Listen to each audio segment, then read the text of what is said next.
It isn't difficult to find a phone with decent hardware under the hood in the 10 to 12,000 rupee price range. What we didn't have in the market was a phone with a notch display. The Oppo A3S tries to mimic the iPhone X and goes a step ahead by not giving you a fingerprint scanner as well. You're watching India Today Tech, I'm Rahul Sethi, and in this video, we're going to take a look at the Oppo A3S, its design, cameras and build quality, and find out if the phone is much more than just an iPhone X clone. Unlike typical Oppo phones, the A3S doesn't tout an impressive selfie camera, but its biggest USP is the notch display. The phone has very thin bezels and packs 6.2-inch display in a very handy form factor, in a form factor that's not very big. Add to that, the glossy and shiny back gives you a very premium look. It doesn't feel cheap either when you hold it. Though it's totally flat at the back and you don't get a very fitting grip, but rounded edges and smooth corners help. You may dislike the notch, but helps phone pack a big display.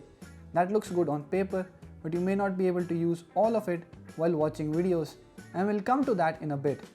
A few things to note is that the phone misses out on a fingerprint scanner. You get a triple slot tray that doesn't eat up on expandable storage if you add 2 SIM cards, and there's micro USB port for charging and data transfer.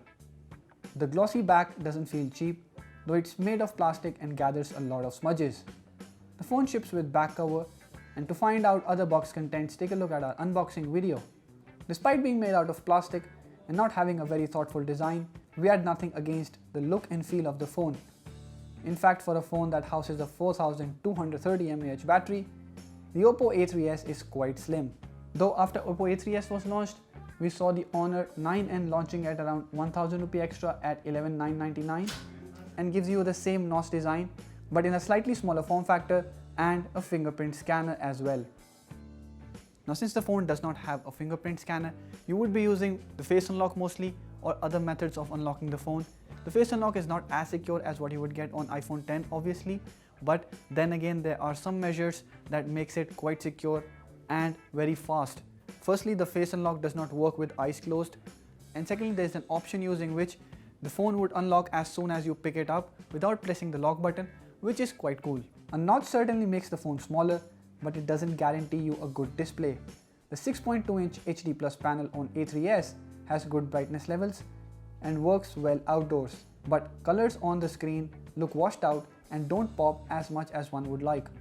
The 720p resolution does not give sharp and detailed pictures when watching videos or playing games. You'll find most phones in this price segment have a full HD screen and give you a better overall watching experience. Also, apps are not fully optimized for the notch display. If you use the phone in landscape mode, the notch would overlap content and hides everything appearing on the corner. It's like the apps are running in their native mode and no redesign has been done to compensate for the notch. The other part of the optimization is with ColorOS. The app launches are not very fast and you see a slight lag when you switch between apps. Multitasking is not smooth, and once you have some apps open in the background, you'll see the phone slowing down. Powering the Oppo A3S is a Snapdragon 450 chip, which is same chipset found inside the Redmi 5 and the Moto G6. With 2GB of RAM, it manages to handle basic tasks and some gaming without much of a hiccup. But Oppo's heavy ColorOS 5.1 software put over the Android Oreo has noticeable slowness, and a bunch of third-party apps clutter the interface and overall experience. In fact, there are some things that may outrightly annoy you, like the app icons not being uniformly round or square.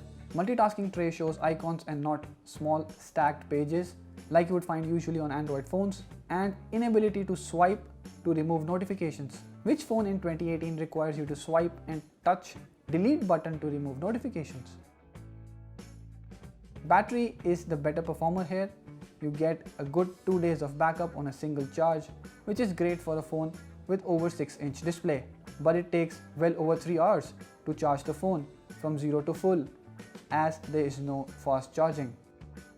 Now, Oppo is known for selfie cameras and not so much for the rear cameras, but expect none to be amazing on the A3S. Photos captured during daytime will show an average amount of details.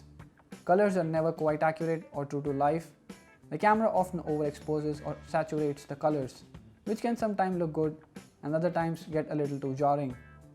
The shutter speed is pretty fast, which is good to see, and will make sure you don't take a lot of blurred shots. The front camera on the other hand gets you workable selfies, but the quality indoors and in low light situations is quite disappointing. Photos look soft, noisy and lack detail. So where does the Oppo A3s really stand? Its sibling, the Realme 1, at a cheaper price tag gives you a better overall experience. The Oppo A3s may be the cheapest phone with the notch display, but there is a lot of things that need improvement. You do get a good battery life and a big display in a form factor that you can manage easily, but there are a lot of things that you would find better on other phones. Let us know what you think about the A3s in the comment section below, and if you like this video, hit the thumbs up button and share it with your friends. If you want to ask anything about the Oppo A3s, also let us know in the comment section below. Subscribe to our channel to get latest videos on technology. Thank you for watching.